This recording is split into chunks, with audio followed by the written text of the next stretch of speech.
Hay lugares en el mundo donde la historia y la leyenda se funden de tal manera que resulta imposible saber dónde termina una y dónde comienza la otra. Hay ciudades antiguas cuyas piedras guardan secretos que ningún archivo oficial ha recogido jamás, verdades susurradas de generación en generación. Relatos que sobreviven al paso de los siglos no porque alguien los haya escrito, sino porque el miedo que generan es demasiado profundo como para olvidarlos. Valencia es una de esas ciudades. Una ciudad que ha visto pasar imperios, que ha sido conquistada y reconquistada, que ha llorado pestes y guerras y hambrunas, y que, sin embargo, siempre ha encontrado la manera de renacer de sus propias cenizas. Pero entre todos los misterios que duermen bajo sus calles empedradas, entre todas las leyendas que han circulado durante siglos entre sus vecinos, hay una que destaca por encima de las demás. Una historia que habla de oscuridad y de valor, de monstruos y de hombres desesperados, de reflejos y de muerte.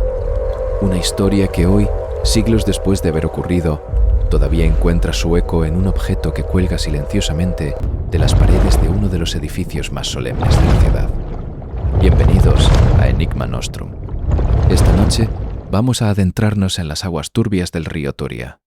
Esta noche vamos a conocer la leyenda del dragón del patriarca. Para entender esta historia, debéis primero entender el tiempo en que transcurrió. No estamos hablando de la Valencia de hoy, con sus luces brillantes y sus avenidas modernas y su ciudad de las artes reflejándose en el cauce seco del viejo río. Estamos hablando de una ciudad muy diferente.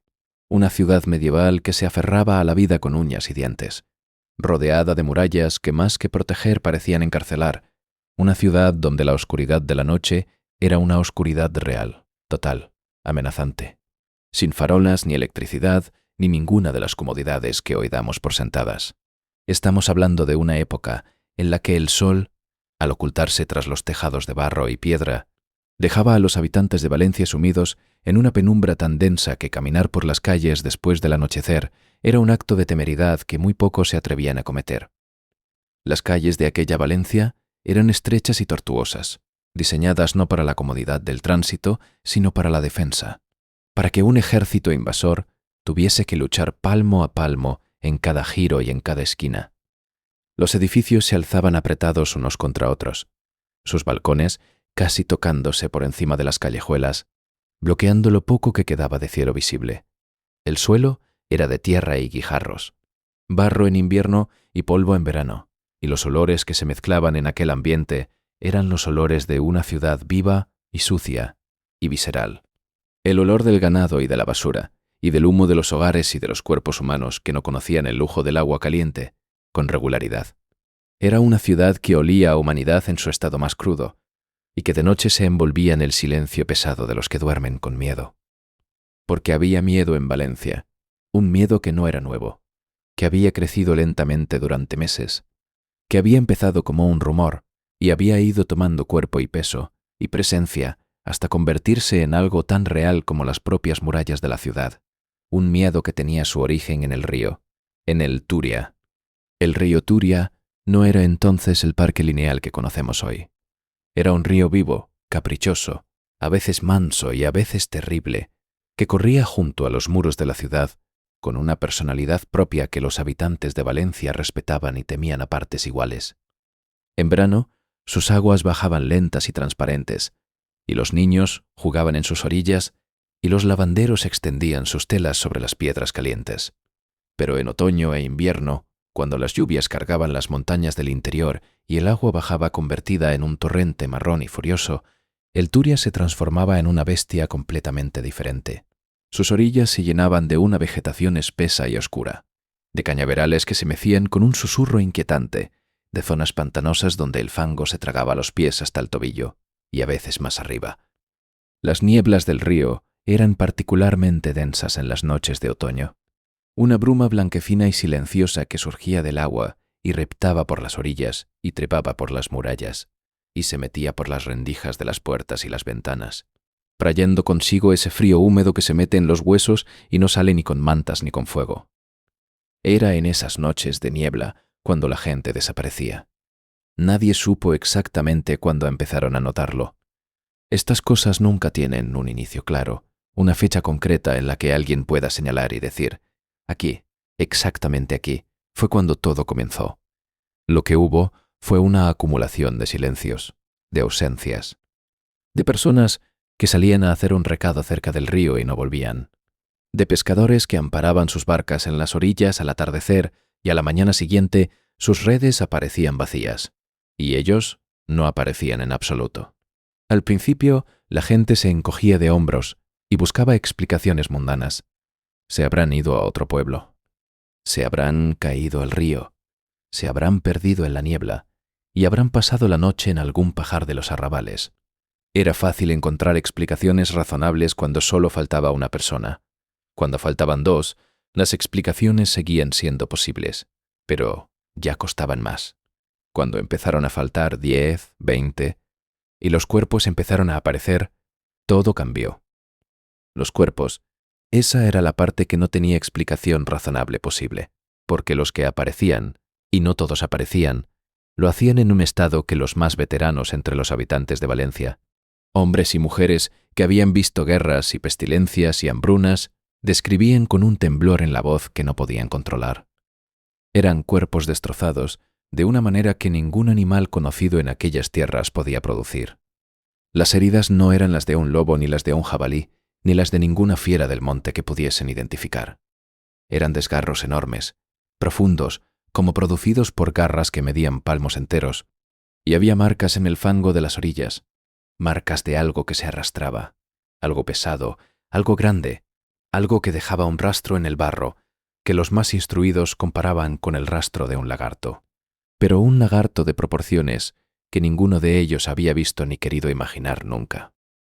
El miedo se instaló en la ciudad, con la silenciosidad y la eficiencia de una plaga.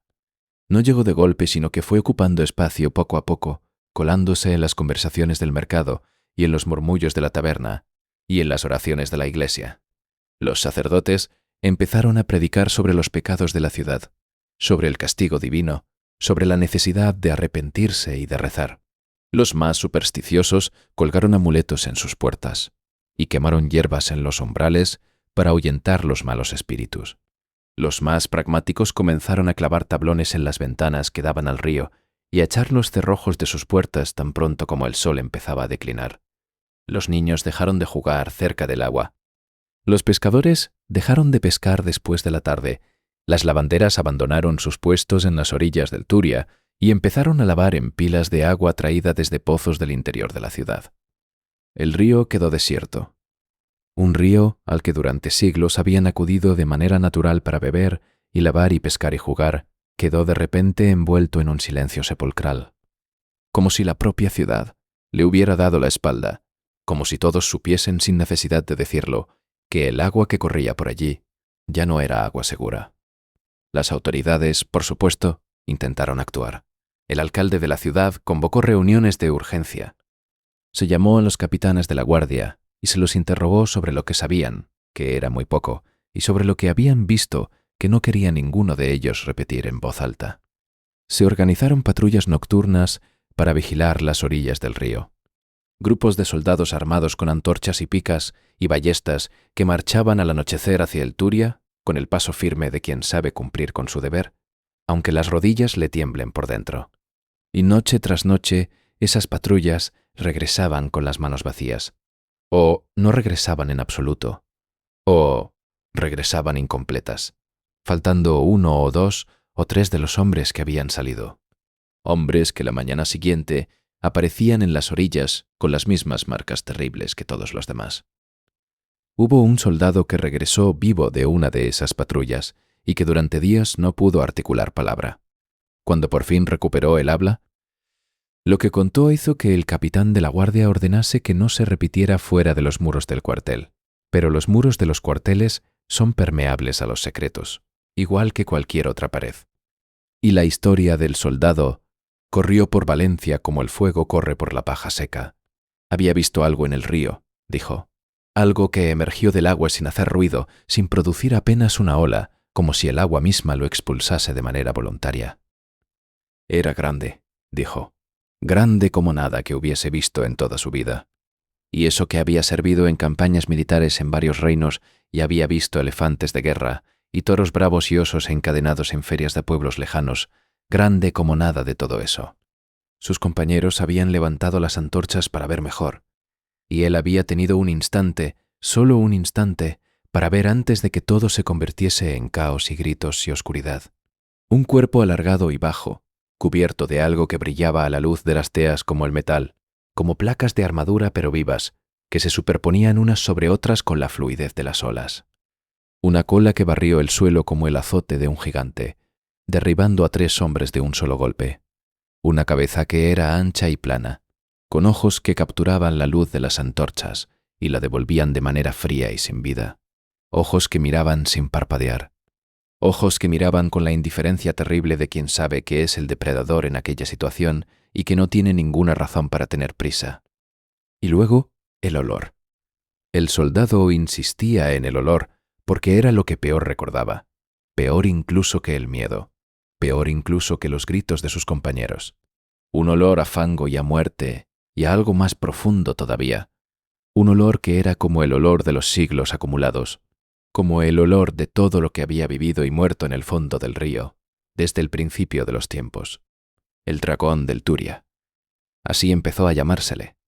No porque alguien lo hubiese visto con alas, no porque escupiese fuego, sino porque, en el imaginario de aquella gente, criada con las historias de la Biblia y los bestiarios medievales y las leyendas de santos que vencían a serpientes gigantes, no había otra categoría disponible para clasificar algo tan grande y tan terrible y tan incomprensible. Un dragón. Una criatura que venía del agua y que mataba sin razón aparente, y que no podía ser cazada, y que no podía ser ahuyentada. Una criatura que parecía ser, en sí misma, la encarnación de todo aquello que el ser humano no puede controlar ni comprender. Y aquí es donde la historia toma un giro que solo la desesperación más absoluta puede provocar. Porque, cuando los recursos ordinarios se agotan, cuando los soldados han fallado y las oraciones no han funcionado y las patrullas no regresan, los hombres de poder se ven obligados a recurrir a opciones que en circunstancias normales nunca considerarían. La leyenda dice que fue el patriarca, el gran arzobispo de Valencia, el hombre cuyo nombre llevan todavía hoy el colegio y la iglesia que mandó construir, quien tomó la decisión. Juan de Ribera, arzobispo de Valencia, patriarca de Antioquía, hombre de fe profunda y de voluntad de hierro, hombre que había dedicado su vida a la construcción de instituciones y a la defensa de la fe y que no estaba dispuesto a ver cómo su ciudad era diezmada por una bestia que nadie era capaz de vencer. Fue él, según la leyenda, quien ordenó que se abriesen las mazmorras. Las mazmorras de Valencia eran un lugar que los habitantes de la ciudad conocían solo por su existencia y por los rumores que de ellas salían. Rumores que, como todos los rumores de ese tipo, se alimentaban tanto de la realidad como de la imaginación colectiva. Estaban bajo tierra, en las entrañas de la roca sobre la que la ciudad había sido construida, y eran húmedas y oscuras y frías, con una frialdad que iba más allá de la temperatura física, con esa frialdad del abandono y del olvido que se acumula en los lugares donde se encierra a los seres humanos y se los deja pudrir. Allí vivían los condenados a muerte, los que esperaban la ejecución que había sido decidida, pero que todavía no se había llevado a cabo, por diversas razones administrativas o religiosas, o simplemente porque el verdugo tenía otros asuntos más urgentes que atender. Hombres y, ocasionalmente, mujeres que habían cruzado alguna línea que la sociedad de su tiempo consideraba imperdonable y que esperaban en la oscuridad el momento en que serían sacados al sol por última vez. Entre todos los presos que habitaban aquellas mazmorras en aquel momento, había uno que la tradición ha dejado sin nombre definitivo, aunque algunas versiones lo llaman Perris o Ferrando o simplemente el condenado, y que llevaba ya varios meses esperando su ejecución por cargos que las distintas versiones de la leyenda varían considerablemente. Algunos dicen que era un asesino, un hombre que había quitado la vida a otro en una disputa y que había sido juzgado y condenado. Otros dicen que era un ladrón, pero de categoría suficientemente grave como para merecer la muerte bajo las leyes de su tiempo. Otros sugieren que era un soldado que había desobedecido órdenes en campaña, un desertor cuya cobardía había costado vidas y que esa traición era la que lo tenía pudriéndose en aquella celda. Hay versiones todavía más oscuras que no mencionan en absoluto cuál fue su crimen, como si la historia en sí misma fuese más importante que el motivo que lo llevó allí. Lo que sí recogen todas las versiones, con esa coherencia que tienen los detalles que importan de verdad, es la descripción de aquel hombre en su celda. No era ya un hombre en el sentido pleno del término cuando las autoridades fueron a buscarlo. Meses de encierro en la oscuridad y la humedad, alimentado con lo mínimo para mantenerse con vida. Sin ver la luz del sol, ni escuchar otra voz humana que la del carcelero que le traía el agua y el pan duro, lo habían transformado en algo a mitad de camino entre el vivo y el muerto.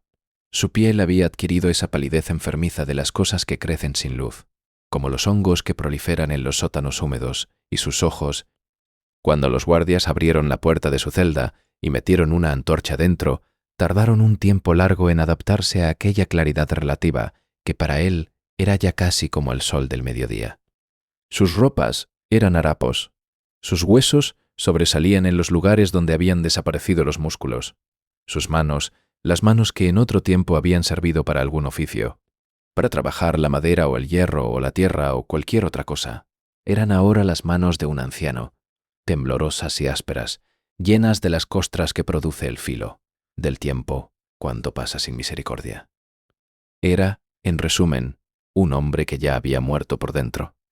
Un hombre que llevaba meses muerto sin haberse caído todavía, que seguía respirando por pura inercia biológica, pero que había dejado de creer en la posibilidad de otro futuro que no fuese el hacha del verdugo o la soga del ejecutor. Un hombre, y esto es importante, que no tenía absolutamente nada que perder. El carcelero que abrió su celda aquella mañana no era un hombre habituado a ceremonias ni a discursos, y por eso fue directo al grano con la brevedad de quien tiene pocas palabras y menos tiempo. Había una oferta, le dijo, una propuesta del patriarca mismo. Había algo en el río, una bestia, ya lo sabía todo el mundo, porque en Valencia se sabía todo aunque nadie hablase de ello en voz alta, y nadie había conseguido matarla. Y necesitaban a alguien que se enfrentase a ella, alguien que no tuviese nada que perder. Si el preso aceptaba y conseguía matar a la bestia, sería liberado, perdonado, puesto en libertad con unas monedas en el bolsillo y un documento firmado por el patriarca que certificaba su inocencia, o al menos su redención, que para el propósito de empezar una nueva vida en otro lugar venía a ser lo mismo. Y si no lo conseguía, bueno, en ese caso, su destino sería el mismo que el de todos los demás que habían ido al río por la noche. Muerto de todas formas, pero al menos muerto haciendo algo. El condenado escuchó todo esto sin moverse, apoyado en la pared húmeda de su celda, mirando la antorcha con esos ojos que el encierro había vaciado de todo lo que no fuese la supervivencia, más básica. No preguntó por qué lo habían elegido a él, y no a otro. No preguntó cómo se suponía que iba a conseguir lo que no habían conseguido, los soldados entrenados y armados. No preguntó qué era exactamente lo que tenía que matar, ni cómo se suponía que debía hacerlo. Lo que hizo fue guardar silencio durante un tiempo que el carcelero describió después como el más largo de su vida. Y luego, asentir con la cabeza una sola vez, despacio, con la gravedad de quien ha comprendido perfectamente todos los términos del trato y los acepta no porque tenga esperanza, sino porque la alternativa es no hacer absolutamente nada mientras la existencia se consume en la oscuridad. Así comenzó la segunda parte de esta historia, la parte que habla no de miedo, sino de ingenio, porque lo que pasó a continuación es lo que convierte esta leyenda en algo más que una simple historia de monstruos.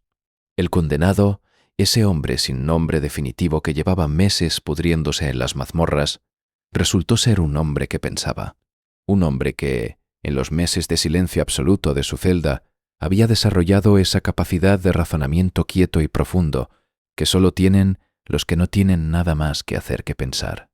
Y cuando le explicaron lo que habían visto los pocos supervivientes, cuando le describieron la bestia con todos los detalles que los testimonios habían recopilado, este hombre hizo algo que ninguno de los soldados, ni de los capitanes, ni de los asesores del patriarca había hecho antes. Se quedó en silencio, cerró los ojos y pensó. Lo que pensó lo ha conservado la leyenda, con una precisión que habla de la admiración que generó en quienes lo escucharon. La bestia era grande y rápida y poderosa. Razonó, y no había forma de vencerla en combate directo. Eso estaba demostrado. Pero la bestia tenía también una debilidad, y la debilidad de esta criatura era la misma que la debilidad de todos los grandes depredadores, la misma que hace que el rey de la selva sea a veces vencido por la presa más pequeña. La bestia actuaba con la confianza de quien nunca ha sido desafiado. La bestia atacaba porque no conocía la derrota. La bestia era, en el fondo, víctima de su propio éxito, de la certeza de que nada de lo que se acercase a ella podía hacerle daño. Y si se le presentase algo que la confundiese, algo que hiciese que su instinto depredador se volviese contra sí mismo, algo que la confrontase con una imagen que no pudiese procesar, entonces, quizás, solo quizás, habría una oportunidad. Los espejos. Había que usar espejos. La idea era tan simple y tan brillante, al mismo tiempo que cuando el condenado la expuso, los pocos hombres que la escucharon tardaron un momento en reaccionar. Un traje hecho de espejos, de fragmentos de cristal y metal pulido, que cubriesen todo el cuerpo del portador y que reflejasen la luz del sol en todas direcciones. Un traje que al moverse generase destellos cegadores. Un traje que, cuando la bestia se acercase, le presentase su propio reflejo multiplicado y distorsionado en todas las superficies al mismo tiempo. Ningún depredador está preparado para enfrentarse a su propio reflejo. Ningún instinto predatorio incluye instrucciones para atacar una imagen de sí mismo. La confusión sería total, al menos durante un tiempo, y un tiempo era todo lo que se necesitaba. Lo que vino a continuación fue un trabajo que la leyenda describe con un nivel de detalle, que solo puede explicarse por el hecho de que debió de ser fascinante de contemplar. Los mejores artesanos de Valencia, los vidrieros y los herreros y los orfebres, fueron convocados y se les explicó la tarea. El Estado Mayor de la ciudad puso a disposición del proyecto todos los materiales necesarios y todos los recursos humanos que hiciesen falta. Era una empresa de una urgencia que no admitía dilaciones, porque cada noche que pasase sin resolver el problema del río era una noche en la que alguien más podía desaparecer. Los espejos de aquella época no eran como los espejos que conocemos hoy. No había cristal fino y uniforme recubierto de una capa de plata depositada químicamente. Los espejos medievales y renacentistas tempranos eran objetos pesados y costosos, hechos de metal pulido hasta la perfección. Generalmente bronce o estaño, o una aleación especial que los artesanos guardaban como secreto profesional. Y el proceso de pulirlos hasta que reflejasen una imagen reconocible era un trabajo de horas o de días, que requería habilidad y paciencia en partes iguales. Los que tenían más dinero podían permitirse espejos de cristal soplado, recubiertos de una amalgama de estaño y mercurio por el reverso. Pero eran objetos frágiles y valiosos, que normalmente vivían en las alcobas de los ricos y no en los talleres de los artesanos. Para el traje del condenado se reunieron ambos tipos: fragmentos de metal pulido de distintos tamaños y grosor, piezas de cristal soplado en las que los sopladores trabajaron durante horas para conseguir superficies lo más planas posible, pequeños medallones de bronce que los orfebres habían alisado con piedras de pulir hasta que devolvían el reflejo de quien los mirase, con una claridad casi perfecta. Y todo esto tuvo que ser montado, ensamblado, unido de alguna manera a una estructura que el portador pudiese llevar encima sin quedar inmovilizado, que cubriese toda su superficie, pero que le dejase suficiente movilidad para caminar y girar y esquivar y, en el momento decisivo, asestar el golpe. El armazón fue construido de cuero grueso y madera de balsa, porque el problema fundamental era el peso.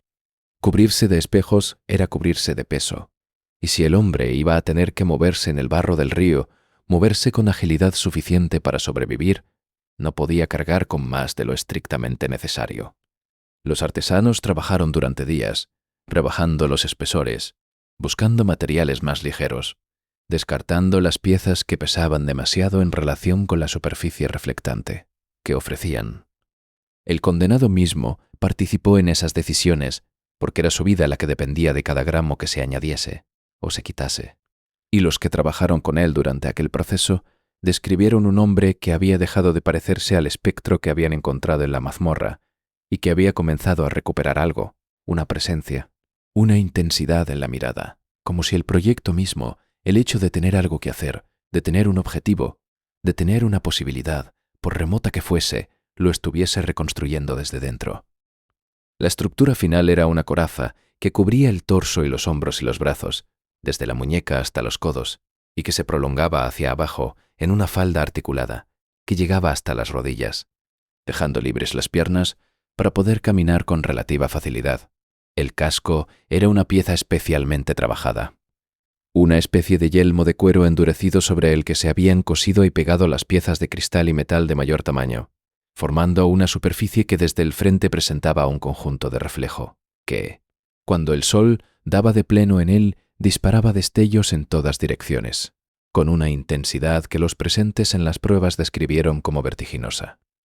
Los brazos y las piernas iban cubiertos con vendas de tela gruesa, sobre las que se habían cosido piezas más pequeñas, escamas de espejo, de un palmo de lado o menos, superpuestas unas sobre otras en ángulos distintos para maximizar la variedad de reflexión. El resultado final era algo que no se parecía a nada que la gente de Valencia hubiese visto antes. Era un hombre, sí, reconocible como hombre por la forma general de la silueta, pero un hombre transformado en algo brillante y múltiple y casi sobrenatural. Un hombre que era al mismo tiempo uno y muchos, que al moverse generaba un espectáculo de luz que hacía que quienes lo miraban tuviesen que apartar los ojos. Lo probaron al mediodía, cuando el sol de Valencia estaba en su punto más alto y más directo. Y el efecto fue tan dramático que incluso los soldados más escépticos tuvieron que admitir que si algo podía confundir a una bestia, si algo podía perturbar los instintos de un depredador que nunca había conocido el desconcierto, era aquello. Pero quedaba todavía una parte de la preparación que la leyenda menciona, con una economía de detalles que contrasta con la prolijidad con que describe otras partes del proceso. Y esa parte es la del arma. Porque el traje de espejos podía confundir a la bestia, podía cegarla temporalmente, podía hacerla dudar y retroceder, pero en algún momento iba a ser necesario matarla, y matar una criatura de esas dimensiones no era tarea sencilla. Las distintas versiones de la leyenda difieren en este punto. Algunas hablan de una lanza especialmente reforzada, con una punta de hierro más gruesa y más larga de lo habitual, diseñada para penetrar las escamas de la bestia. Otras hablan de una espada de grandes dimensiones. Algunas versiones más elaboradas mencionan una trampa, una fosa excavada cerca del río, en la que se esperaba que la bestia cayese una vez que el traje de espejos la hubiese desorientado suficientemente. Lo más probable, si es que esta historia tiene algún fundamento real que estudiaremos más adelante, es que el arma fuese una combinación de varios elementos, porque la cautela de quien va a enfrentarse a algo que ha matado a docenas de personas, antes que él exige no depender de un solo plan. La noche antes de la batalla, la leyenda dice que el condenado no durmió. Permaneció sentado en el patio del cuartel, donde lo habían alojado durante los días de preparación, mirando el cielo oscuro, escuchando el sonido del río que llegaba desde lejos con esa presencia constante de las cosas que fluyen sin detenerse nunca. No sabemos qué pensó en esas horas. No sabemos si rezó, si el hombre que era el tipo de hombre que rezaba, si sus conversaciones con la divinidad eran el tipo de conversaciones que se tienen cuando se sabe que al día siguiente puede que estés muerto. No sabemos si tuvo miedo, aunque sería extraordinario que no lo hubiese tenido, porque el miedo es la respuesta normal y saludable de un organismo vivo que se enfrenta a la posibilidad de su propia destrucción.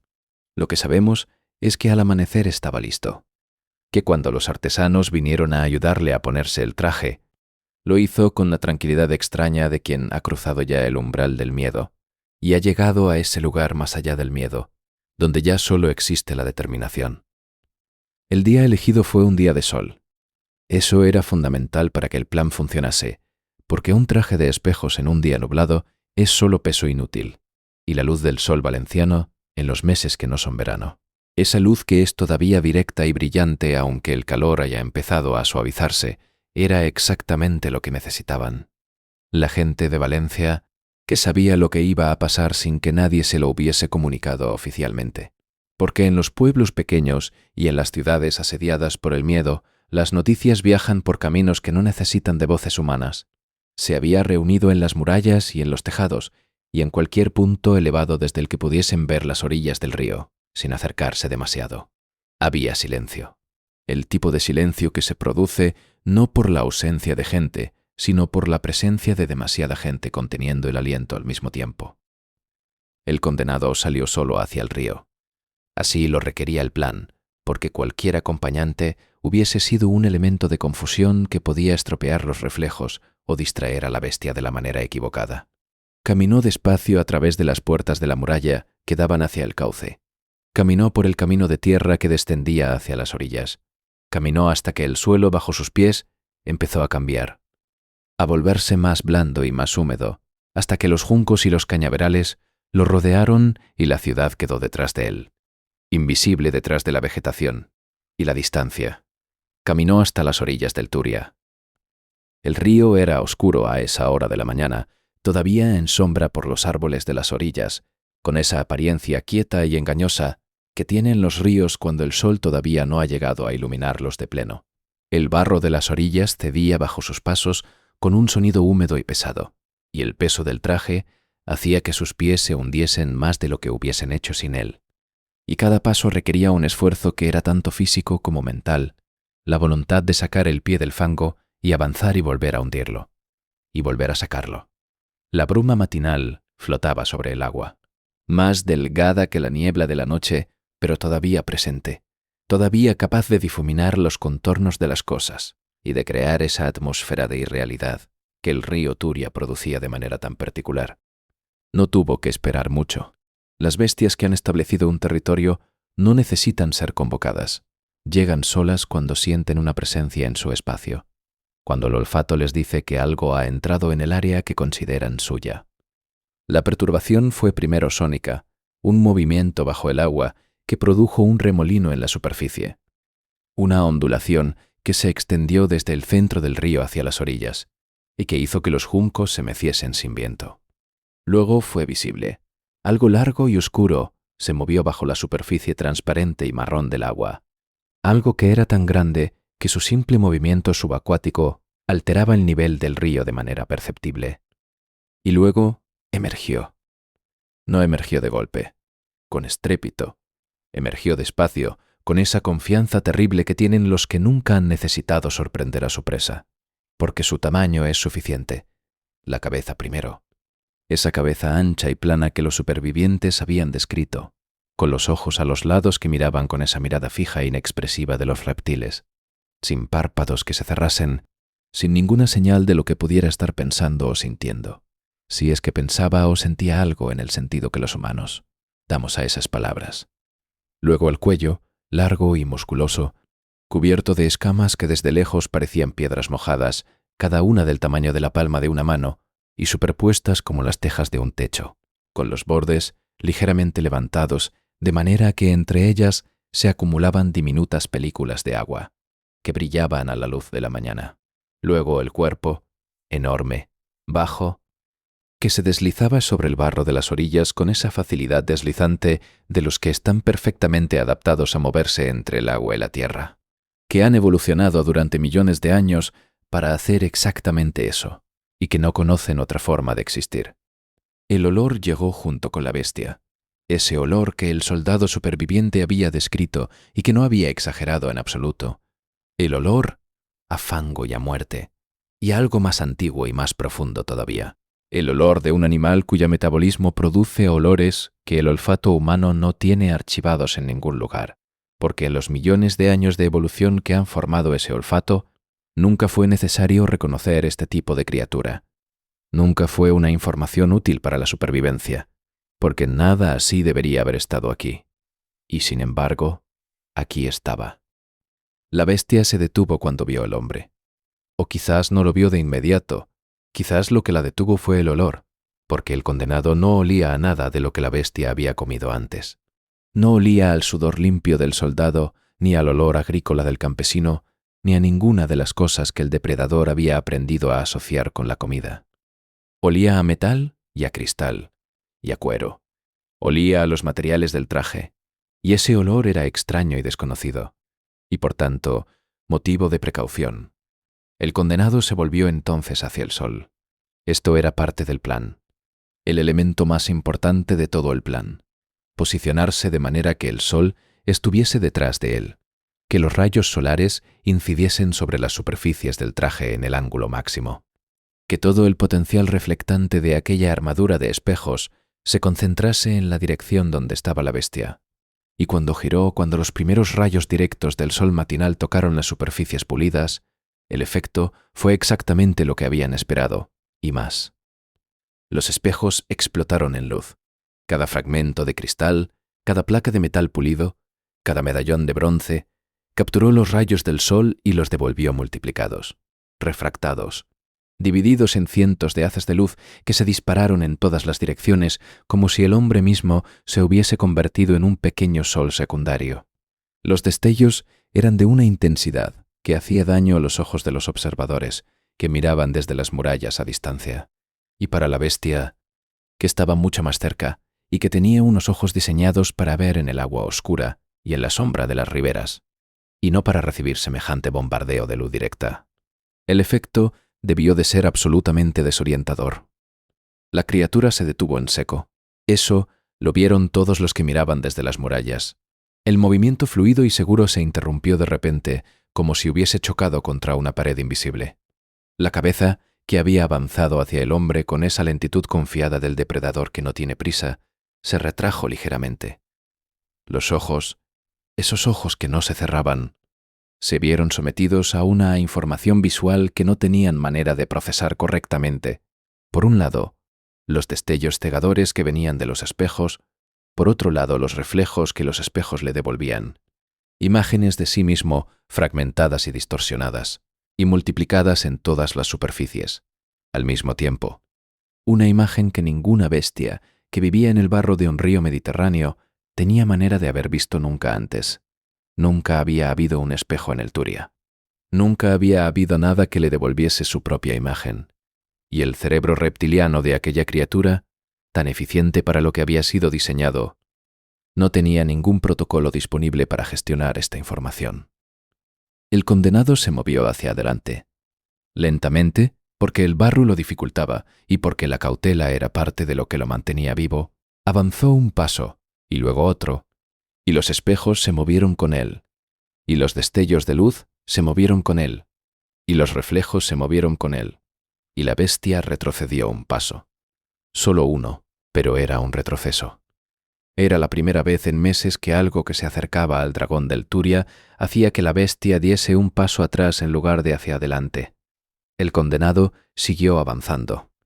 La bestia seguía retrocediendo y al mismo tiempo moviéndose de lado, buscando un ángulo diferente, intentando rodear al hombre brillante para atacarlo desde una dirección donde los destellos no fueran tan intensos, porque la bestia era vieja y era inteligente a su manera, y no iba a rendirse simplemente porque algo brillase. El condenado giró para mantener el sol a su espalda, para mantener la cara de espejos siempre orientada hacia la criatura, para no perder ni un momento la ventaja de la luz. Era una danza extraña y lenta en el barro, un hombre brillante como una estrella pequeña, girando y avanzando y retrocediendo para mantener la distancia justa. Y una bestia enorme y oscura y confundida, intentando encontrar el punto ciego que le permitiese atacar. Y entonces, la bestia atacó de todas formas, porque en algún momento el instinto depredatorio se impone sobre la confusión, porque el hambre y la territorialidad son fuerzas más profundas que el desconcierto, porque un animal que ha sido el depredador supremo de su entorno durante quizás décadas no abandona simplemente porque algo lo deslumbre. La cola barrió primero. Ese azote lateral que había derribado a los soldados y el condenado lo vio venir y saltó. No un salto elegante, sino el salto desesperado de alguien que ha visto el movimiento en el último momento y ha reaccionado con los reflejos más primarios del cuerpo. Y la cola pasó por debajo de sus pies y lo dejó temblando en el barro, con el corazón desbocado, y la respiración convertida en jadeos cortos, y el traje traqueteando con el sonido seco de los espejos chocando entre. Sí, pero se levantó. Se levantó porque no había alternativa, porque tumbado en el barro era hombre muerto, y se volvió de nuevo hacia el sol. Y los espejos volvieron a explotar en luz, y la bestia volvió a detenerse. Desorientada de nuevo, los ojos parpadeando con ese movimiento ocular rápido que los reptiles hacen cuando algo los perturba, la cabeza moviéndose de lado a lado buscando el ángulo que le permitiese ver claramente. El condenado avanzó con el arma. En ese momento de confusión, de la bestia, cuando los ojos de la criatura seguían luchando contra la luz y su propio reflejo multiplicado, el hombre levantó su lanza o su espada, dependiendo de qué versión se crea, y avanzó con toda la velocidad que el barro y el peso del traje le permitían, y buscó el punto vulnerable que los soldados le habían indicado, que los supervivientes habían mencionado, la zona donde las escamas terminaban en el cuello y comenzaban las más finas de la garganta, o las axilas de las patas delanteras donde la piel no tenía la protección de las escamas grandes, o los ojos mismos, que eran grandes y expuestos, y que en los animales de toda especie son siempre el punto más vulnerable. Lo que siguió fue brutal y rápido, y nada heroico en el sentido que las canciones de gesta dan a los combates. No fue un duelo de espadachines con fintas y paradas y contragolpes. Fue la lucha de un hombre desesperado contra una bestia enorme, con toda la fealdad y el caos, y el barro y la sangre que eso implica. Hubo momentos en que el condenado estuvo a punto de ser aplastado, en que el peso de la bestia estuvo cerca de caer sobre él, en que los dientes o las garras estuvieron a centímetros de su cuerpo. Los espejos absorbieron algunos de esos golpes y los pagaron con fragmentos de cristal que llovieron sobre el barro. La estructura de cuero y madera crujió en varios puntos, pero aguantó. Y el hombre golpeó una y otra vez buscando los puntos vulnerables, aprovechando cada segundo de confusión que los espejos generaban para acercarse y herir y retroceder y volver a usar la luz, como escudo. No sabemos cuánto duró. La leyenda, que en otras partes es tan precisa, aquí se vuelve vaga, quizás porque los que lo vieron desde las murallas no podían verlo todo claramente a esa distancia. Quizás porque la emoción distorsionó su percepción del tiempo. Quizás simplemente porque la historia ha preferido siempre el resultado, sobre el proceso, en su versión más transmitida. Lo que sabemos es que en algún momento la bestia dejó de moverse, que en algún momento el hombre brillante estaba de pie y la criatura oscura estaba inmóvil, en el barro de las orillas del Turia, y que desde las murallas de Valencia se escuchó primero el silencio y luego el ruido, el grito colectivo de una ciudad que lleva meses conteniendo el aliento y que de repente puede soltarlo. El condenado fue sacado al sol como prometieron. Fue lavado y vestido con ropa nueva y fue llevado ante el patriarca, que le puso en la mano el documento firmado que le devolvía su libertad y que lo envía al mundo como hombre libre. La leyenda no dice qué fue de él después, y esa es quizás la parte más realista de todo el relato, porque los que han sobrevivido a algo extraordinario no siempre tienen un destino extraordinario después. A veces simplemente siguen viviendo, en algún lugar, sin que nadie sepa dónde ni cómo. Y el cuerpo de la bestia. Ahí es donde la historia da su giro final, el giro que transforma la leyenda en algo más que una leyenda, que la ancla en la realidad de una manera que ningún otro detalle del relato consigue. Porque el cuerpo de la bestia fue conservado, fue disecado por los artesanos más hábiles disponibles, fue tratado con los métodos de preservación que se conocían en aquella época, fue montado en una posé que evocase la grandeza temible de lo que había sido en vida, y fue colgado en un lugar de honor, en un lugar donde todos pudiesen verlo, donde las generaciones siguientes pudiesen pararse frente a él y decirse a sí mismas: esto existió, esto estuvo en nuestro río, esto mató a nuestros abuelos, y un hombre solo, con un traje de espejos, lo mató. Ese lugar es el Real Colegio Seminario del Corpus Christi, conocido popularmente como el Colegio del Patriarca, que Juan de Ribera mandó construir a finales del siglo XVI y principios del siglo XVII, y que sigue en pie hoy en pleno centro de Valencia, con sus claustros serenos y su iglesia magnífica, y sus colecciones de arte, que son de las más importantes de la Comunidad Valenciana. Y allí, colgado en uno de sus espacios, puede verse todavía hoy un animal disecado que los visitantes y los estudiosos identifican sin la menor ambigüedad, como un cocodrilo del Nilo, o más probablemente, un gavial. Uno de esos grandes reptiles de agua que en los siglos pasados llegaban a Europa de manera ocasional, como curiosidades exóticas traídas por comerciantes y exploradores de los confines conocidos del mundo. Y aquí es donde la leyenda y la historia real se encuentran y donde la pregunta que toda buena leyenda hace emerge en toda su plenitud. Porque si lo que cuelga en el colegio del patriarca es efectivamente un cocodrilo o un gavial, si esa es la bestia que aterrorizó Valencia, entonces de repente todo cobra un sentido diferente y al mismo tiempo más asombroso. No estamos hablando de un dragón mitológico, de una criatura imposible inventada por la imaginación popular. Estamos hablando de un animal real, de una especie real que existe y que existió. Un animal que puede alcanzar los 5 o 6 o incluso más metros de longitud, que puede pesar varios cientos de kilogramos, que en el agua es prácticamente invulnerable, que fuera del agua se mueve con una rapidez que desafía su apariencia de lentitud, que tiene una fuerza en la mandíbula que puede partir un hueso como si fuese papel, que en su hábitat natural es considerado uno de los depredadores más peligrosos del planeta. Un animal así, suelto en el Turia, sería exactamente lo que describe la leyenda. Exactamente. Las marcas en el barro, el rastro de algo que se arrastraba, las heridas en los cuerpos de las víctimas, la incapacidad de los soldados para herirlo con sus armas convencionales. En la oscuridad, todo encaja. Y la hipótesis más plausible sobre cómo llegó allí apunta precisamente a esa cultura de exotismo y de curiosidades que caracterizó la Europa de los siglos XV y XVI, cuando los grandes descubrimientos geográficos empezaron a traer al continente animales que nadie había visto nunca, algunos para colecciones privadas de nobles y reyes, otros para menajeries que los circos y las ferias ambulantes mostraban al público como maravillas del mundo.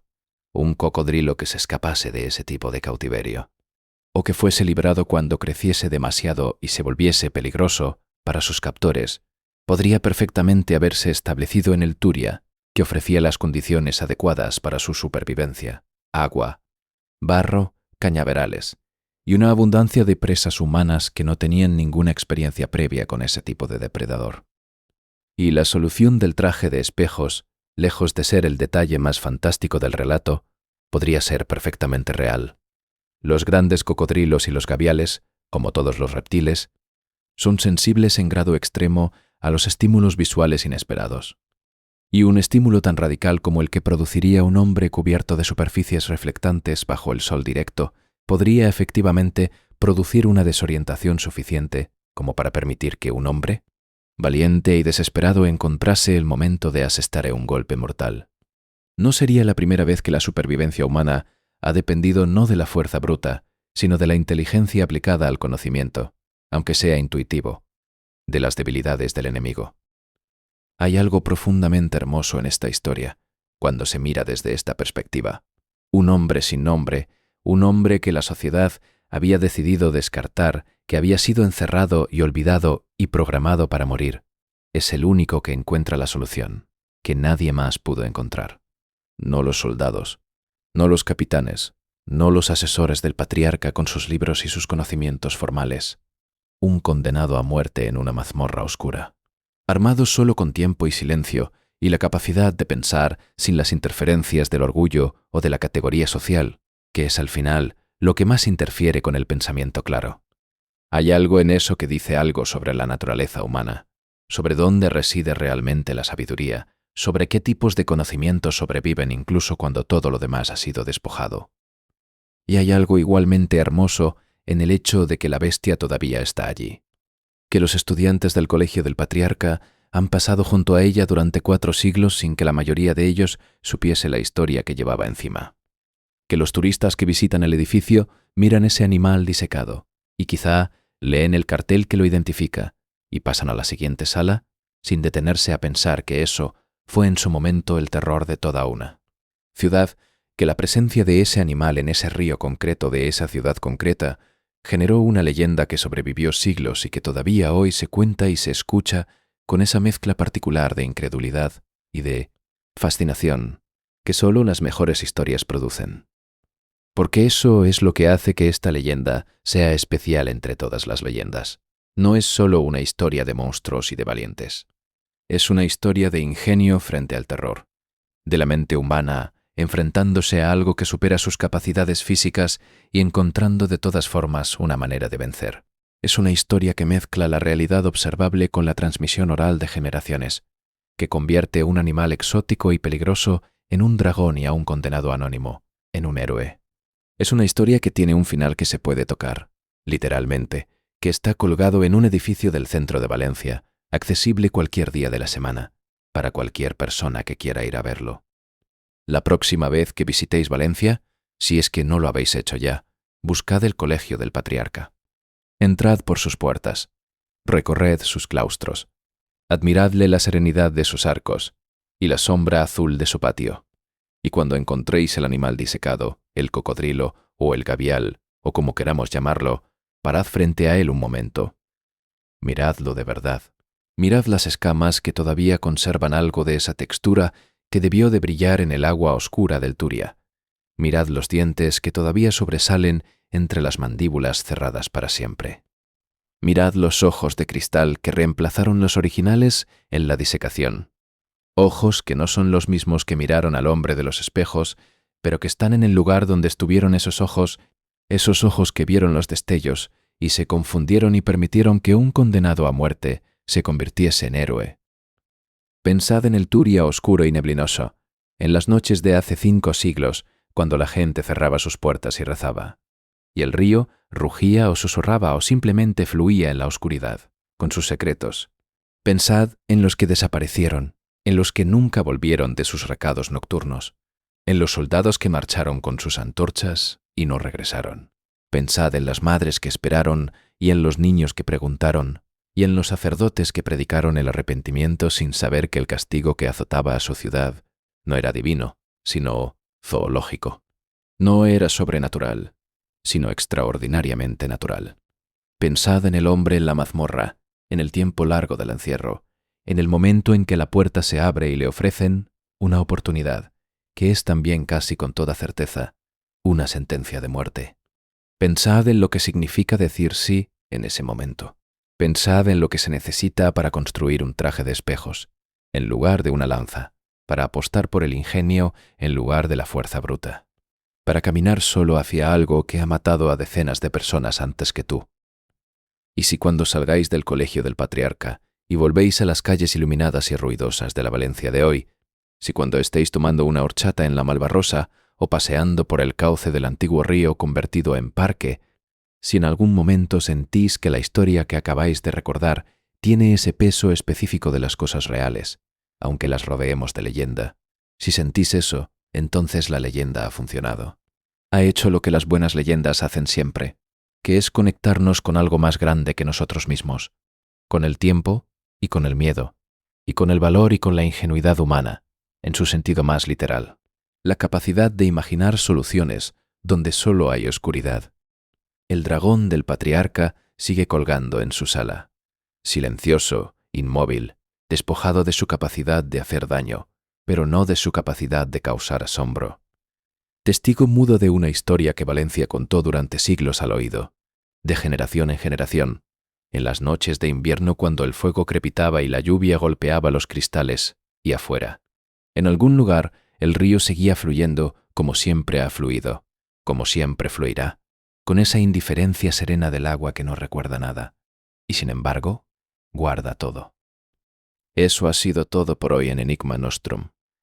Si esta historia os ha mantenido pegados a la pantalla, si habéis sentido, aunque sea un escalofrío, imaginando esas noches de niebla y ese hombre de espejos caminando hacia el barro del Turia, si creéis que hay más historia y más misterio y más leyendas oscuras esperando ser contadas como se merecen ser contadas, entonces ya sabéis lo que tenéis que hacer. Suscribíos al canal. Activad la campana de notificaciones para no perderos ningún episodio. Compartid este vídeo con alguien que sepa apreciar una buena historia de las que duelen un poco.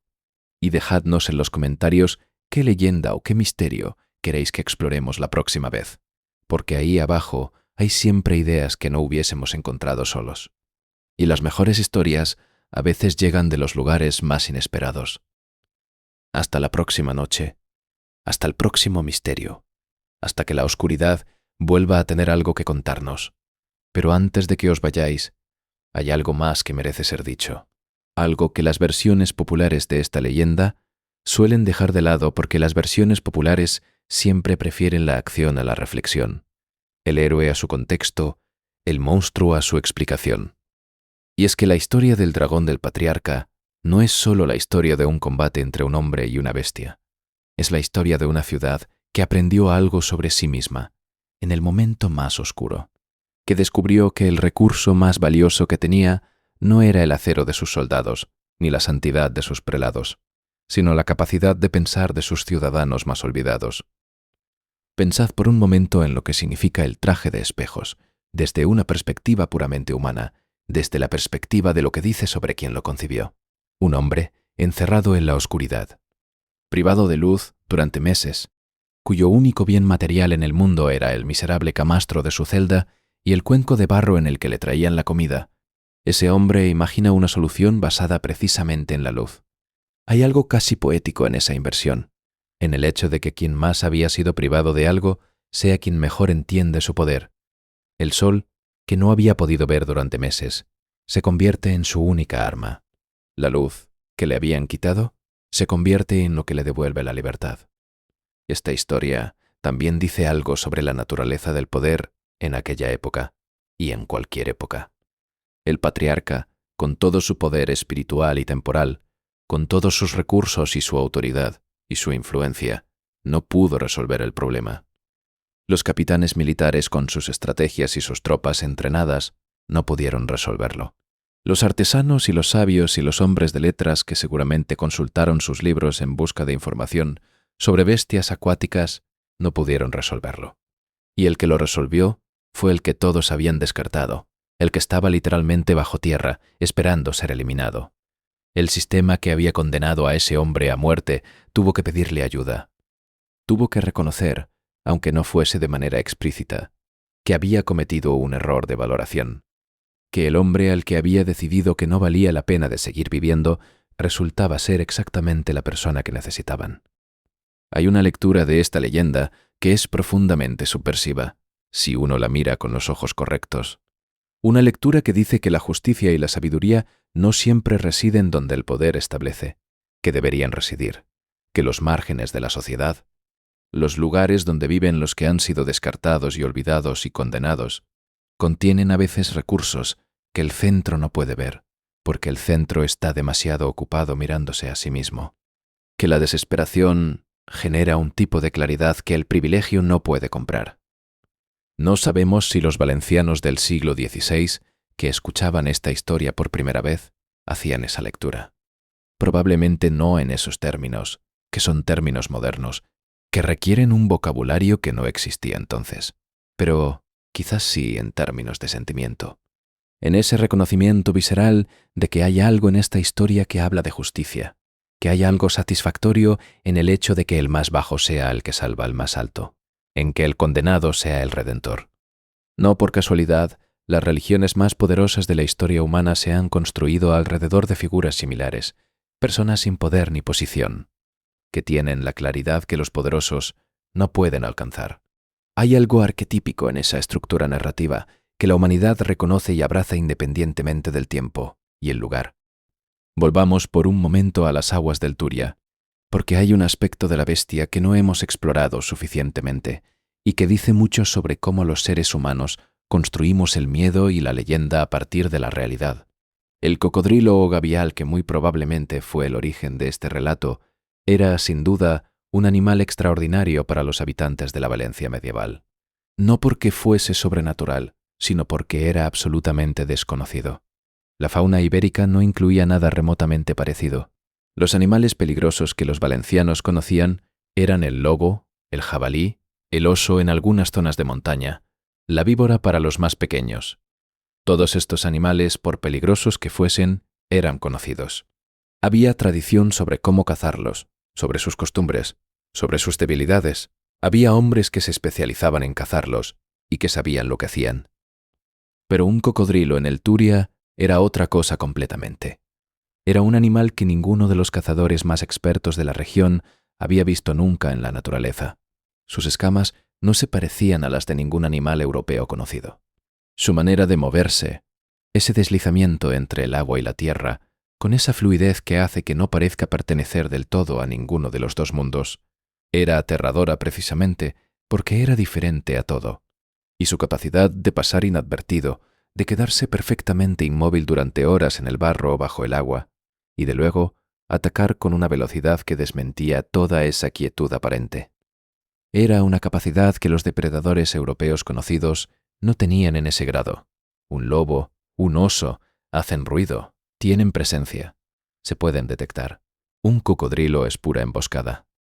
Y así, lo que era un animal exótico y peligroso, pero biológicamente explicable, se convirtió en un dragón, no porque la gente fuese tonta o supersticiosa, más allá de lo razonable, sino porque la categoría dragón era la única que tenían disponible para clasificar algo que era grande y reptiliano, y acuático, y que mataba con una eficiencia sobrehumana.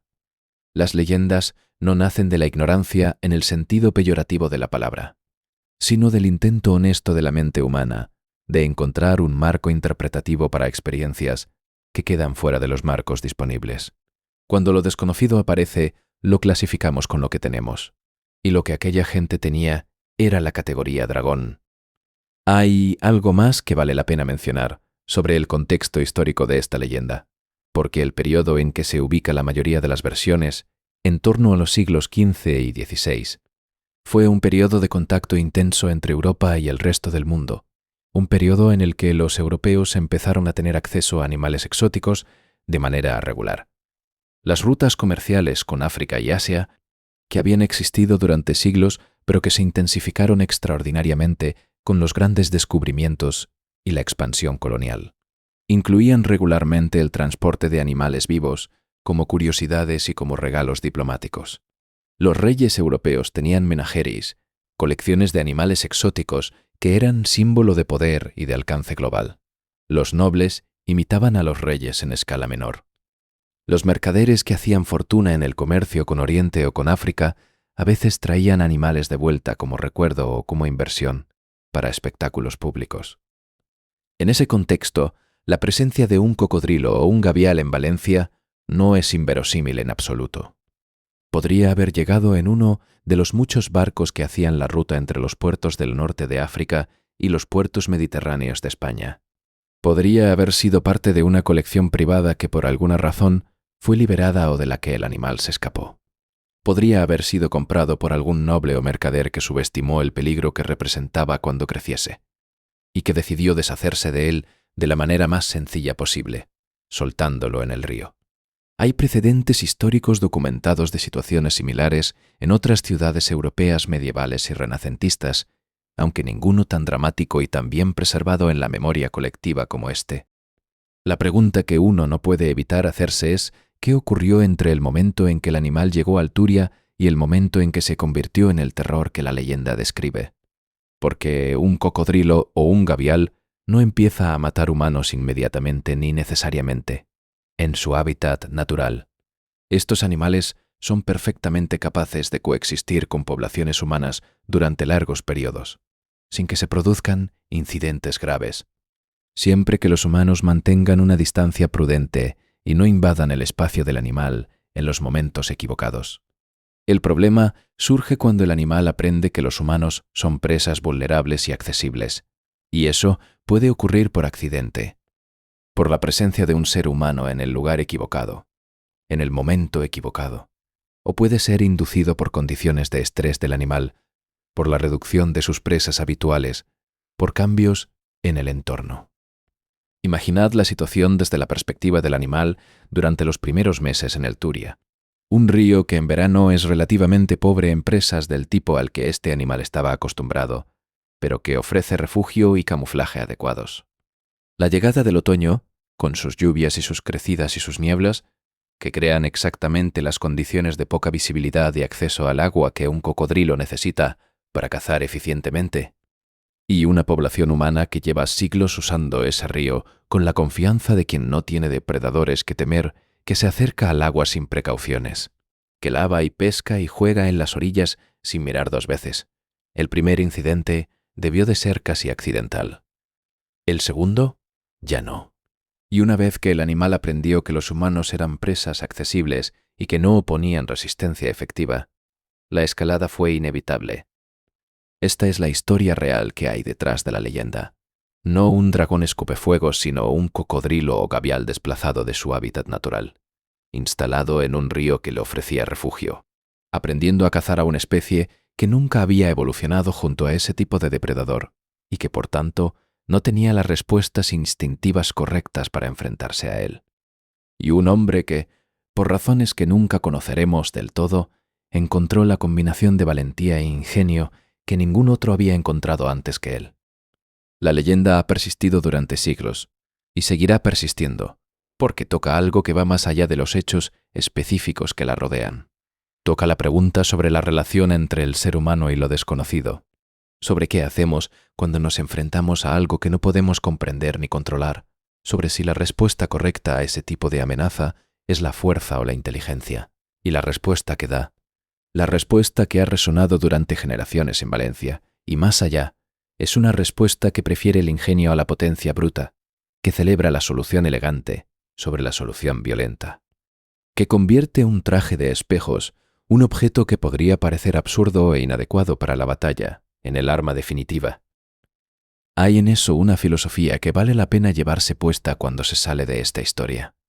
La próxima vez que os enfrentéis a algo que os parece invencible, la próxima vez que os encontréis en una situación donde la fuerza directa no es suficiente y donde los recursos convencionales han fallado, quizás vale la pena preguntarse qué tipo de traje de espejos se puede construir, qué reflexión inesperada puede confundir al problema, qué ángulo de luz puede cegar lo que parece invulnerable.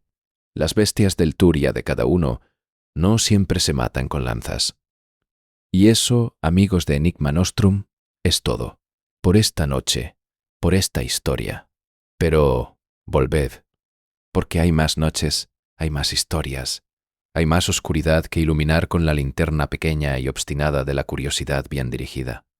Suscribíos, compartid, dejad vuestros comentarios y, sobre todo, seguid haciéndoos las preguntas que valen la pena, las que no tienen respuesta fácil, las que llevan a los lugares donde la historia y la leyenda se mezclan y donde la realidad resulta ser siempre más extraña y más hermosa que cualquier cosa que hubiésemos podido inventar.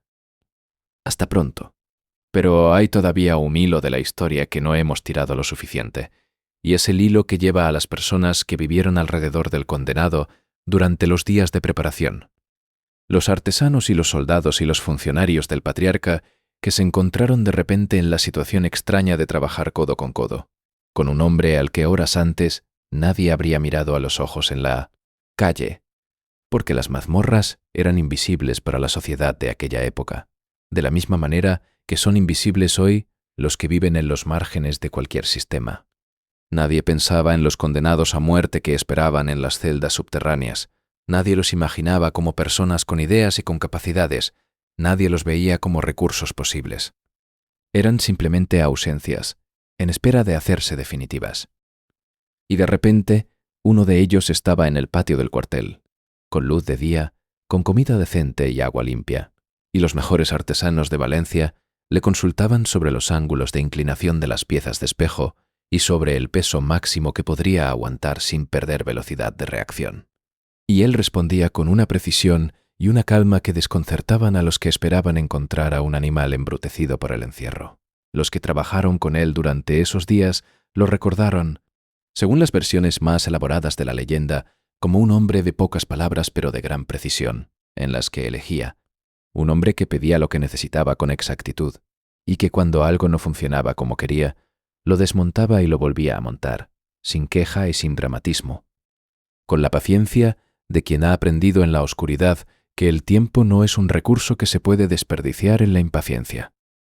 Los vidrieros tuvieron un papel especialmente importante en la preparación, porque el cristal era el material más delicado y el que mejores propiedades reflectantes ofrecía, pero también el que más problemas planteaba desde el punto de vista estructural. El cristal se rompe. El cristal, cuando se rompe, genera fragmentos cortantes que en un combate podían ser tan peligrosos para el portador del traje como para su adversario. Parte del trabajo de los días previos fue encontrar la manera de fijar los fragmentos de cristal, de manera que absorbiesen los impactos sin astillarse. o de manera que si se astillaban los fragmentos, quedasen contenidos y no se convirtiesen en una lluvia de cuchillas sobre la piel del que llevaba el traje. La solución que encontraron fue una combinación de capas de tela gruesa entre el cuero de la armadura y las piezas de cristal, que actuaban como amortiguador, y de una fina red de hilos de metal que se cruzaba sobre cada pieza, y que, si el cristal cediese, mantenía los fragmentos en su lugar. El resultado era más pesado de lo ideal, pero más seguro de lo mínimo necesario, y el condenado lo aceptó con ese pragmatismo de quien entiende que en las circunstancias en que se iba a usar el traje, unos kilos adicionales de protección valían más que unos kilos menos de incomodidad. Los herreros que trabajaron en las piezas de metal pulido tuvieron sus propios desafíos. El metal refleja la luz de manera diferente al cristal, con más calor y menos precisión, con un brillo que es más parecido al resplandor que al destello puntual. Para maximizar el efecto de confusión, necesitaban que los reflejos fuesen lo más variados posible, que ninguna superficie del traje devolviese la luz exactamente, de la misma manera que la superficie adyacente, que el conjunto fuese un caos de brillos y destellos más que un reflejo uniforme. Esto requería que cada pieza metálica estuviese pulida en un ángulo ligeramente diferente, que las superficies no fuesen perfectamente planas, sino que tuviesen curvaturas sutiles que dispersasen la luz en lugar de concentrarla. El maestro herrero que supervisó este trabajo era un hombre de mediana edad que había pasado décadas trabajando el metal y que en ningún momento de su vida había pensado que ese conocimiento acumulado iba a ser necesario para algo tan extraño y tan urgente. Pero cuando se le explicó lo que se necesitaba, cuando comprendió el principio físico en el que se basaba el plan, algo en él respondió con la entrega total de quien reconoce un problema interesante. El tipo de problema que pone en juego todo lo que sabes y te exige ir un poco más allá. Trabajó durante 2 días sin dormir, probando ángulos y curvaturas, descartando piezas que no producían el efecto deseado, afinando las que se acercaban, hasta que tuvo un conjunto de elementos que cuando se montaron en el armazón y se colocaron bajo el sol de mediodía, produjeron ese efecto de explosión de luz que los presentes describieron con un vocabulario que oscilaba entre lo técnico y lo casi religioso. Había también en la preparación un elemento que ninguna de las versiones populares de la leyenda menciona porque no tiene la dramaticidad de los espejos ni del combate, pero que en la realidad práctica de lo que se estaba planeando debía de ser igual de importante: el entrenamiento. El condenado necesitaba acostumbrarse al peso y a la restricción de movimiento que imponía el traje. Necesitaba aprender a girar correctamente para mantener el sol a su espalda. Necesitaba practicar los movimientos de avance y retroceso que iba a necesitar en el barro de las orillas. Necesitaba, en la medida de lo posible, desarrollar una especie de memoria muscular que le permitiese hacer todas esas cosas, de manera casi automática, sin tener que pensar en ellas conscientemente. Porque, en el momento del combate, no habría tiempo para pensar en cómo girar el cuerpo. Solo habría tiempo para girar. Pasaron varios días en un patio del cuartel, el condenado con el traje puesto bajo el sol de la mañana, practicando los movimientos, acostumbrándose al peso, aprendiendo en qué ángulos los reflejos eran más potentes y en cuáles se atenuaban, descubriendo los puntos ciegos del traje.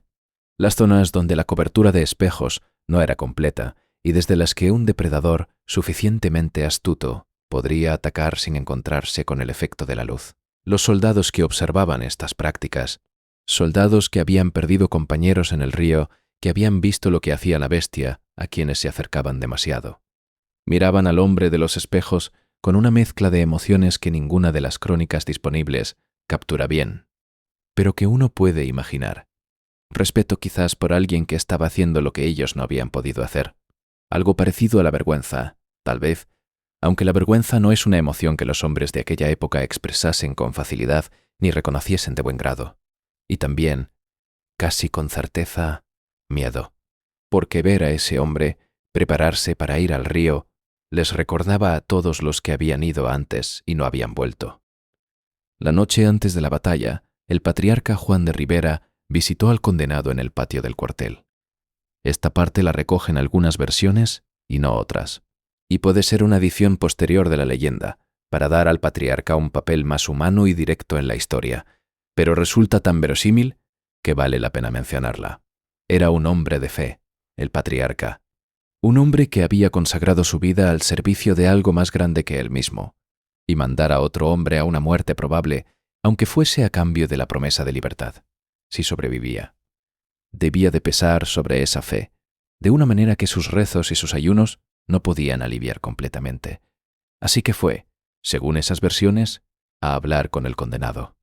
No para darle ánimo en el sentido teatral de la frase, no para decirle palabras vacías sobre el honor y la gloria, sino simplemente para estar allí, para ser el testigo humano de lo que iba a pasar al día siguiente, para que el hombre que se iba a jugar la vida supiese que la persona que le había pedido que lo hiciese no lo veía como un instrumento, sino como lo que era.